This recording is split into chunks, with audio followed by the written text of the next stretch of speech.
BJP কর্মীকে তৃণমূলে যোগদানের চাপ ও প্রাণনাশের হুমকির অভিযোগ অস্বীকার তৃণমূল কাউন্সিলরের। অভিযুক্তদের শাস্তির দাবিতে মুখ্যমন্ত্রী শুভেন্দু অধিকারীর কাছে অভিযোগ জানানোর হুঁশিয়ারি। ইংরেজবাজার পুরসভার 25 নম্বর ওয়ার্ডের ঘোড়াপীর ঘোষপাড়া এলাকার বাসিন্দা তথা বিজেপি কর্মী সুনীল রায় তৃণমূল কাউন্সিলর কাকুলি কর্মকার এবং তার ঘনিষ্ঠ রাজকুমার ঘোষের বিরুদ্ধে গুরুতর অভিযোগ তুলেছেন। অভিযোগ, গত 18 মার্চ 2026 তারিখে ঘোড়াপীর স্ট্যান্ডে তাকে বিজেপি ছেড়ে তৃণমূলে যোগ দেওয়ার জন্য চাপ দেওয়া হয়। তিনি রাজি না হওয়ায় তাকে প্রাণনাশের হুমকি দেওয়া হয়েছে বলেও দাবি করেন তিনি। সুনীল রায়ের আরও অভিযোগ, গত কয়েক বছর ধরে অভিযুক্তরা এলাকায় তোলাবাজি, কাটপানি, বেআইনিভাবে জমি ভরাট সহ বিভিন্ন অনিয়মের মাধ্যমে কোটি কোটি টাকা আত্মসাৎ করেছেন। এছাড়াও বিজেপি করায় প্রধানমন্ত্রী আবাস যোজনার 74,000 টাকার কিস্তি এখনও পাননি বলে দাবি করেন তিনি। সুনীল রায়ের স্ত্রী কামনা রায়ের অভিযোগ, আবাস যোজনার টাকার বিষয়ে জানতে ওয়ার্ড অফিসে গেলে কাউন্সিলর এবং তার অনুগামীরা তার স্বামী বিজেপি করেন বলে ওই টাকা দেওয়া হবে না বলে জানিয়ে দেন।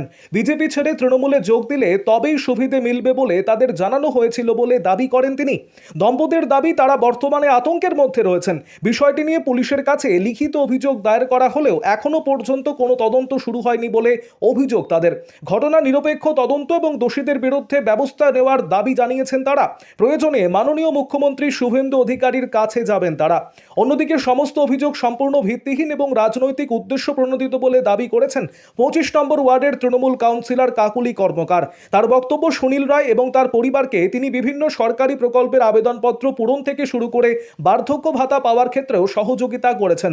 প্রাণনাশের হুমকির অভিযোগ প্রসঙ্গে কাউন্সিলর বলেন, দল যে কেউ করতে পারেন সেটা তার ব্যক্তিগত বিষয়। আমি কখনো কাউকে দল পরিবর্তনের জন্য চাপ দিইনি বা হুমকি দিইনি।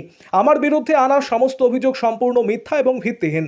আবাস যোজনার টাকা নিয়ে তিনি বলেন, সরকারি প্রকল্পের অর্থ সরাসরি উপভোক্তার ব্যাংক অ্যাকাউন্টে জমা হয়। একজন কাউন্সিলরের পক্ষে সেই টাকা আটকে রাখা বা দেওয়া সম্ভব নয়। তাই এই অভিযোগও বাস্তবসম্মত নয় বলে দাবি করেন তিনি। অভিযোগের সত্যতা সম্পর্কে প্রশাসনের পক্ষ থেকে এখনও কোনো আনুষ্ঠানিক মন্তব্য করা হয়নি। আরও আপডেট থাকতে আমাদের ভিডিও শেয়ার ও ফেসবুক পেজটিকে লাইক করে ফলো করে দিন। গত 18/3/26 তারিখে ঘোড়াপীর বাজারের পাশেই আমাদের ওয়ার্ডের 25 নম্বর ওয়ার্ডের কাউন্সিলর কাকুলি কর্মকার এবং তার সঙ্গে আছে হলো নামটা হলো রাজকুমার ঘোষ। ওই দুজন ব্যক্তি আমাকে হুমকি দিচ্ছে যে আপনাকে অনেক বুঝেছি, এর আগেও প্রায় 1-1.5 বছর আগে বলেছিলাম যে টিএমসিতে যোগ দিতে হবে, বিজেপি করা যাবে না। আমি লাস্ট আপনার কাছে ওয়ার্নিং দিলাম, বিজেপি ছেড়ে টিএমসিতে আসতে হবে। আমি বললাম যে না, আমি কখনো আসতে পারবো না। আমি 40 বছর হলো ওই পার্টিতে জড়িত আছি। 1986 সালে আমি বাংলাদেশ থেকে আসি, সেই আমি পার্টি ধরেছি। জীবনে আমি দল ত্যাগ করবো না। বলছে না, দল ত্যাগ করতেই হবে, নাহলে আপনার অসুবিধা করবো। আমি যে কোনো অসুবিধা করলে আমার কোনো কিছু করার নাই। লাস্টে বলেছে আপনার ভোট পার হোক, আপনার ভোট পার হলে আপনার বাড়ি ঘরে চিহ্ন রাখবো না, আপনার কোন বিজেপি আপনাকে বাঁচায় দেখে নেবো আমরা। তাদের প্রভাব, বিশাল শক্তি, বিশাল বল, কারণ তার হলো ক্ষমতা আছে, পুলিশ আছে, ক্ষমতা আছে, সবই তাদের হাতে বলা আছে। অবৈধভাবে কোটি কোটি টাকা ইনকাম করছে তারা এই 25 নম্বর ওয়ার্ডে। আমাদের জায়গা বিক্রি, ভরাট, তারপরে তোলাবাজি, অবৈধ প্রচুর টাকা ইনকাম করেছে তারা। আমাদেরকে নানা ধরনের হুমকি দিয়েছে। আমি কিছুতেই বলছি না, আমাকে শত চেষ্টা করলে আমাকে দল শেষ করতে হবে, প্রান্ত শেষ করবে। লাস্ট আমাকে বলেছে যে আপনি যদি ভোট নাও টিএমসি নাও করেন, টিএমসিতে ভোট দিবেন, বিজেপি মিছিল করবেন, ভোট দিবেন টিএমসি। আমি তাও করবো না। কেন করবো না? আমার আজীবনের পার্টি এটা। সারা জীবন আমি আঘাত খেয়ে আসছি বাংলাদেশ থেকে। আমি অকারণে আসতে হয়েছে বাংলাদেশ থেকে।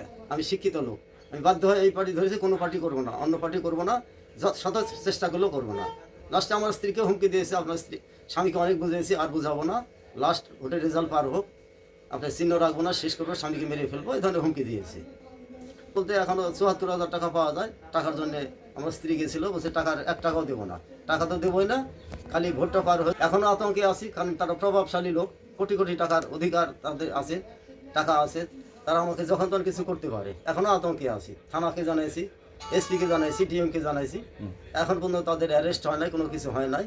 প্রয়োজন হলে আমি আমাদের সিএমকেও জানাবো, আর কিছুদিন দেখবো, তারপরে আমি সিএমকেও জানাবো। আমি অপেক্ষায় আছি। পুলিশ কাজ করছে? পুলিশ তো এখনো পর্যন্ত কাজ করে নাই। আপনি কি চাচ্ছেন? আমি চাচ্ছি ওদের অ্যারেস্ট হবে, ওদের শাস্তি হবে। আপনার নাম? আমার নাম সুনীল রায়, ওরফে জয়গুরু। 25 নম্বর ওয়ার্ডের তৃণমূল কংগ্রেসের কাউন্সিলর কাকুলি কর্মকার। উনি আমাদের ভারতীয় জনতা পার্টির দীর্ঘদিনের একনিষ্ঠ প্রবীণ কার্যকর্তা সুনীল রায়ের উপরে বিধানসভার আগে এবং বিধানসভার পরবর্তী সময়ে বারবার চড়াও হয়েছে, ওনাকে মারধর করা হয়েছে। তার একটাই দোষ, তিনি ভারতীয় জনতা পার্টি কেন করে। আমরা ভারতীয় জনতা পার্টি বলতে চাই যে তৃণমূল কংগ্রেস ক্ষমতার অবসান হয়েছে পশ্চিমবঙ্গে, কিন্তু তৃণমূল কংগ্রেস ক্ষমতাচ্যুত হওয়ার পরও দিকে দিকে কিন্তু তৃণমূল কংগ্রেসের নেতা নেত্রীদের ঔদ্ধত্যের অবসান হয়নি এখনও। তারই জলজান্ত প্রমাণ হচ্ছে 25 নম্বর ওয়ার্ড। আমরা প্রশাসনের কাছে আর্জি করছি, সুনীল রায় এফআইআর করেছেন, যাতে সঠিকভাবে তদন্ত করা হয় এবং যারা যারা দোষী তাদেরকে যাতে কঠোর থেকে কঠোরতম সাজা দেওয়া হয়। এবং আরও বলতে চাই যে এই কাকুলি কর্মকারের বিরুদ্ধে প্রচুর নথি আমাদের কাছে জমা পড়েছে। সেখানে দেখা যাচ্ছে যে কাকুলি কর্মকারের নেতৃত্বে 25 নম্বর ওয়ার্ডের বিস্তীর্ণ এলাকা জুড়ে জলা জমি ভরাট করেছেন ওনারা। সেটা নিয়েও আগামী দিন আমরা তদন্তে যাব। শুধু একটাই কথা বলবো, ভারতীয় জনতা পার্টির কোনো কর্মীর যদি গায়ে হাত পড়ে, প্রয়োজন হলে সুনীল রায়দের মতো কর্মীদের জন্য আমরা ভারতীয় জনতা পার্টি এই তৃণমূলের তোলাবাজদের বিরুদ্ধে দরকার হলে রাস্তায় নেমে আন্দোলন করব। বিশ্বজিৎ রায়, দক্ষিণ সাংগঠনিক জেলার সাধারণ সম্পাদক, বিজেপি। আচ্ছা, প্রথমেই বলি যে সুনীল রায় বলে আমি কিন্তু কাউকে চিনতাম না। একজন মানে গেরুয়া বস্ত্রধারী একজন বয়স্ক লোক আমাদের অফিসে প্রায় আসে। কখনো মানে বাড়ির জন্য আসছে, কখনো এসআরের ফর্মে ফিল আপ করার জন্য আসছে, কখনো বয়স্ক ভাতার জন্য। তো আপনি যেভাবে বললেন সেইভাবে আমি বুঝতে পারলাম উনি আমাদের নেতাজি পার্কে থাকেন। হ্যাঁ, কিন্তু উনি যে এইভাবে আমার নামে একটা এলিগেশন দিয়েছেন এটা সম্পূর্ণ কিন্তু মিথ্যা। কারণ আমরা মানে যতবার উনি এসেছেন আমি কিন্তু উনাকে চেয়ারে বসিয়ে নানাভাবে যেরকমভাবে পেরেছি আমরা উনাকে হেল্প করেছি। হ্যাঁ, এসআরের ফর্ম পর্যন্ত ফিল আপ করে দিয়েছি। এরপরে উনি যে এই মিথ্যা কেন বলছেন এটা আমি ঠিক বুঝতে পারছি না। বার্ধক্য ভাতা, বাড়ির জন্য যে অ্যাপ্লাই করতে হবে, যে টাকাগুলো কিভাবে আসবে, উনার ওয়াইফ উনি আসছেন, উনাকেও আমরা ঠিকভাবে বুঝিয়ে দিয়েছি যে কিভাবে করতে হবে, কিভাবে টাকা আসছে, এবার আপনাদের বাড়ির ছবি তুলতে যাবে, সব রকমের পরিষেবা আমরা কিন্তু দিয়ে আসছি। এবং উনাকে আমি নিজে বসিয়ে রেখে উনার বার্ধক্য ভাতার ফর্মটা ফিল আপ করে দিয়েছিলাম। এক্ষেত্রে উনার সাথে আমার কী শত্রুতা আমি নিজেও বুঝতে পারছি না। দল যে কেউ করতে পারে, কেউ বিজেপি করুক, কেউ সিপিএম করুক, কেউ তৃণমূল করুক, সেটা তার নিজস্ব ব্যক্তিগত ব্যাপার। কিন্তু দলের নাম ভাঙিয়ে কেউ যদি আমার নামে বদনাম করে সেটাও পুরো ভিত্তিহীন। কারণ সরকার টাকা দিচ্ছে, সরকারের টাকা প্রত্যেক ব্যক্তি নিজের দলের যেভাবেই থাকুক না কেন তার কাছে একটা প্রাপ্য। সেই হিসাবে উনি ওনার বাড়ির টাকা পাচ্ছেন, সেইখানে আমার তো এখানে কিছু বলার নাই যে উনি কীভাবে টাকা পাচ্ছেন, বা উনাকে আমি যে এইভাবে বলবো যে আপনি দল ত্যাগ করুন সেটাও আমার অধিকারের বাইরে। আমি কেন এই কথাটা বলবো? আমি উনাকে কোনো হুমকি দিইনি, এটা পুরো ভিত্তিহীন কথাবার্তা। হ্যাঁ, এটা একটা রাজনৈতিক ষড়যন্ত্র।